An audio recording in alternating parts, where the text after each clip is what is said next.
Será que é verdade essa ideia de que reformado não crê no Espírito Santo? Ou que reformado não tem o Espírito Santo? Ou até que os reformados não estudam devidamente, corretamente o Espírito Santo? Eu acho que não. E Abraham Kuyper, com esse livro, A Obra do Espírito Santo, e junto com outros, está aí para nos mostrar o contrário. Olá pessoal, tudo bem com vocês? Mais um vídeo aqui do nosso Resenha Teológica, e desde já então eu quero convidar você para já curtir esse vídeo. Se você não é inscrito no canal, se inscreva, nos ajude a gente a continuar produzindo aí conteúdo aqui para essa plataforma, aqui para esse YouTube, continuar fazendo a resenha de livros para vocês aí, de personagens aí da história da igreja, que esse é o nosso objetivo. Mas sem mais, vamos ao livro. O livro então que eu quero analisar com vocês é esse aqui, então, como eu já mostrei, vou mostrar mais uma vez. A Obra do Espírito Santo, lançado aí pela Cultura Cristã, do Abraham Kuyper. É esse calhamaço aí, olha, nós estamos falando de 650 páginas, só tratando sobre a obra do Espírito Santo. Primeiro, quem foi Abraham Kuyper? Abraham Kuyper foi um pastor, um editor, um autor e um político aí holandês. Foi muito prolífico aí nos seus escritos e na sua atuação. Em 1880 ele fundou a Universidade Livre de Amsterdã. Também de 1901 a 1905 ele serviu como primeiro-ministro da Holanda, teve um papel aí fundamental na política. É autor aí de várias obras importantes aí no contexto da teologia reformada. A sua obra aí mais famosa talvez seja Calvinismo, onde ele vai fazer uma abordagem, uma análise obviamente dessa doutrina que ele é adepto.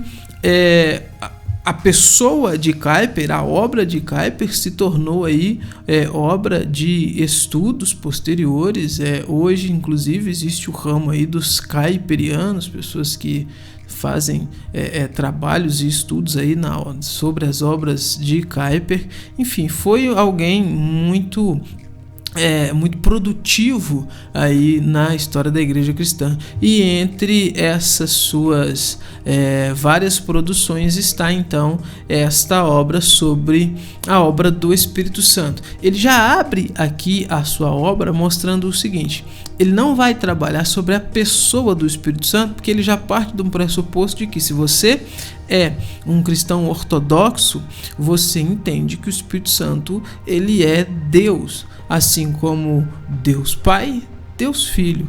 Ele já parte então desse pressuposto, que você não tem dúvidas disso, de que o Espírito Santo é um ser pessoal, ao qual nós vamos nos relacionar com ele, ao qual ele pode se entristecer, se alegrar, assim como qualquer pessoa, assim como qualquer uma das outras duas pessoas aí da Trindade. Então, tendo isso em mente, tendo isso como ponto de partida, como pressuposto, ele vai trabalhar sobre a obra então do Espírito Santo. Ele divide o livro em 3 volumes, vamos dizer assim.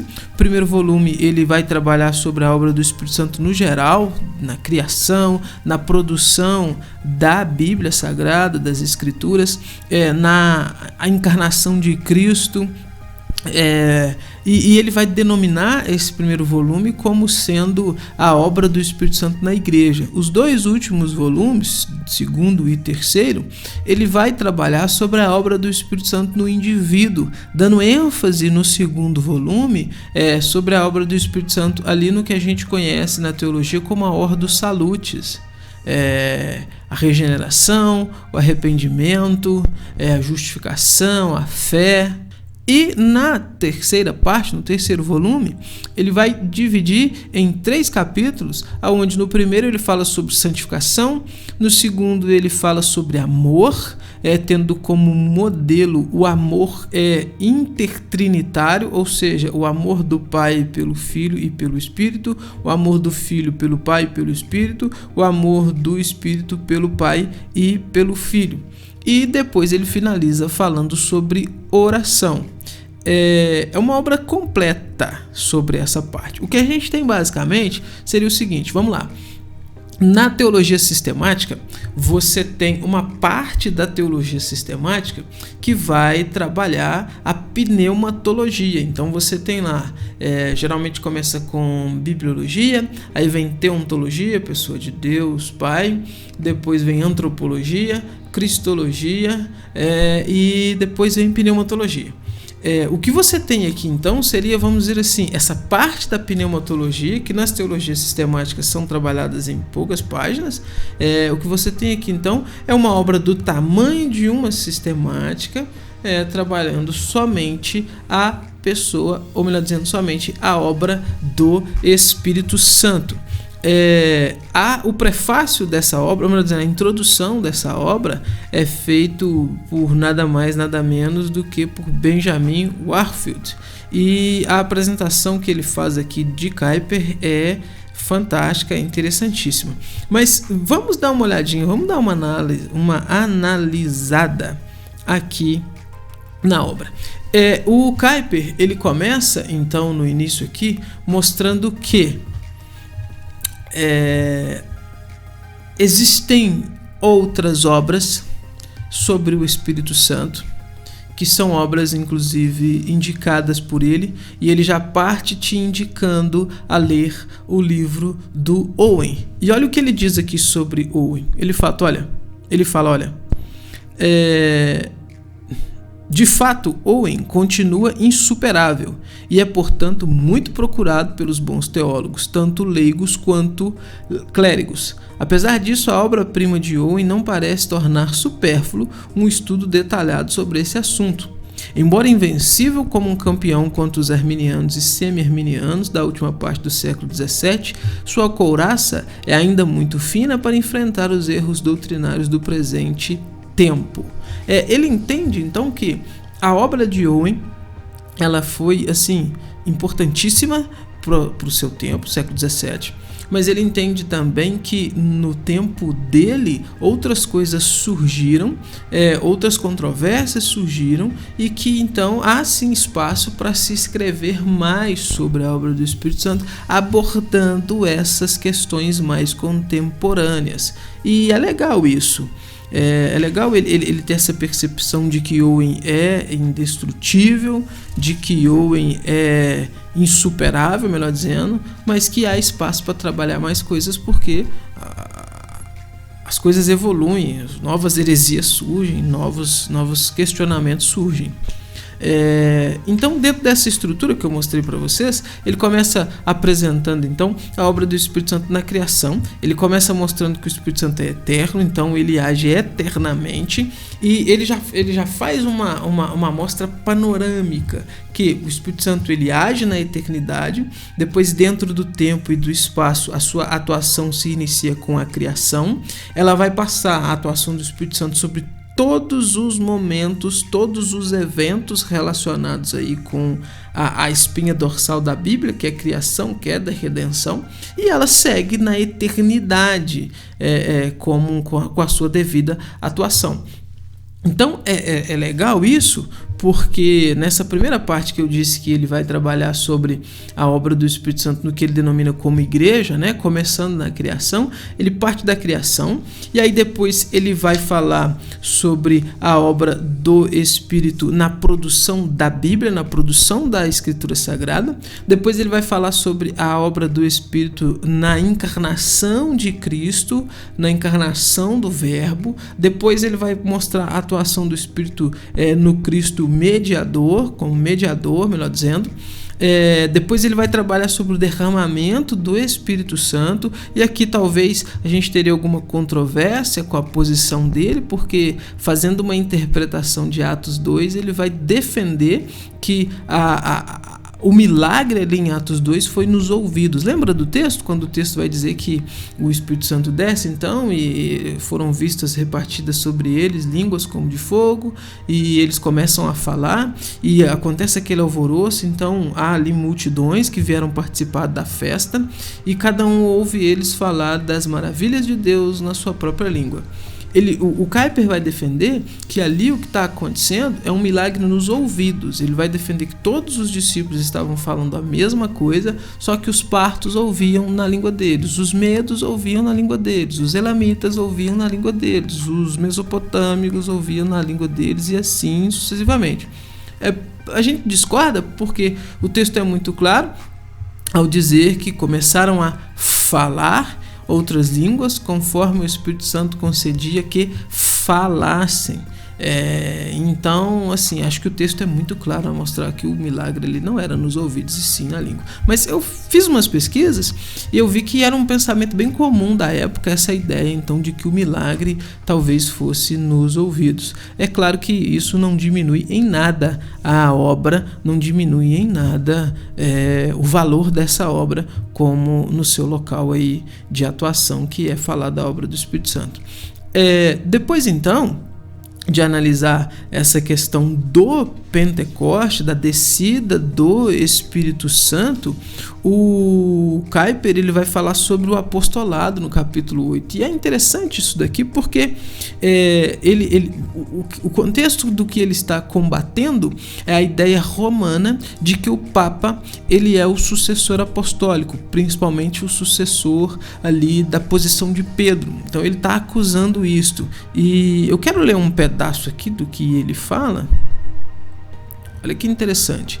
Ele começa, para dar ênfase então nessa obra do Espírito Santo no apostolado e para mostrar que isso foi algo único, ele começa dizendo que o apostolado é portador do caráter de uma manifestação extraordinária, não vista antes nem depois, na qual nós descobrimos uma obra própria do Espírito Santo. Os apóstolos foram embaixadores especiais, diferentes dos profetas e dos atuais ministros da palavra. Na história da igreja do mundo, eles ocupam uma posição única e têm uma importância peculiar.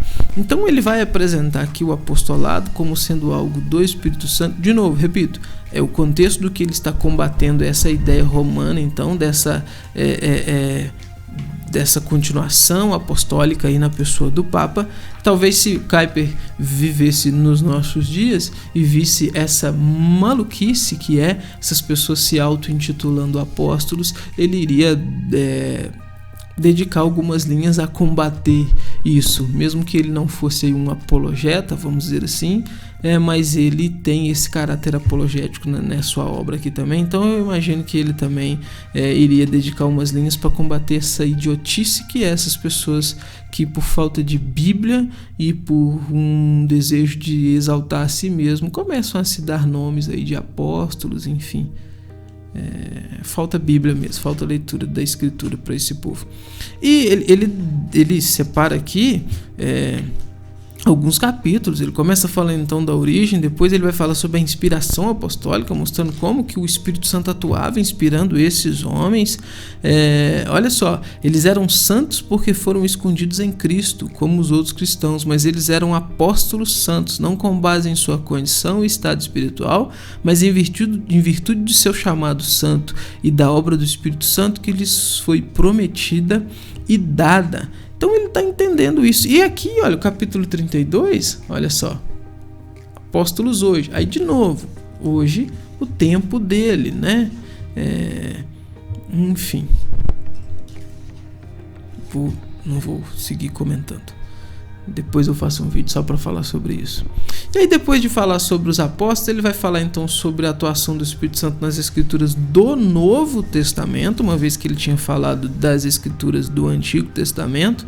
E depois ele fala da igreja, da atuação do Espírito Santo na igreja no geral. O volume 2, como eu já havia adiantado então, vai ser um volume aí denso, para trabalhar a atuação do Espírito Santo no indivíduo no contexto de salvação. Então, graça preparatória, regeneração, chamado e arrependimento, justificação, fé. O volume 3 falando então sobre santificação, amor e oração. É uma obra fantástica, fantástica, fantástica. Eu indico, principalmente se você é novo, reformado, e vem então desse contexto que eu trouxe, das perguntas que eu fiz no início do vídeo, de que, será que os reformados então não têm o Espírito Santo, não creem no Espírito Santo, que são ataques que são feitos, dada a ignorância também das pessoas em relação ao que é realmente ser reformado. Eu indico, se você é novo reformado, que você estude essa obra. E assim, é claro que é muito importante você ler o Owen primeiro. Eu vou colocar a capinha do livro do Owen aqui, que tem no Kindle, e eu comprei por R$1,99, cara. Você consegue baratinho, são 100 e poucas páginas. Eu indicaria que você iniciasse lendo o Owen, depois passasse para essa obra mais densa, mas assim, com tempo. Não simplesmente para ler de capa a capa, mas para ler pausadamente, prestando atenção no que ele está trazendo, os termos que ele usa, coisas do contexto dele, você pesquise para você mergulhar mesmo na mente do autor, mergulhar mesmo na intenção do autor e aprenda. Tem muito a se aprender com Kuyper nessa obra sobre o Espírito Santo. É isso. Esse é o vídeo de hoje. Essa é a nossa análise de hoje, a obra do Espírito Santo de Abraham Kuyper, lançado pela editora Cultura Cristã. Tchau, até os próximos vídeos deste canal.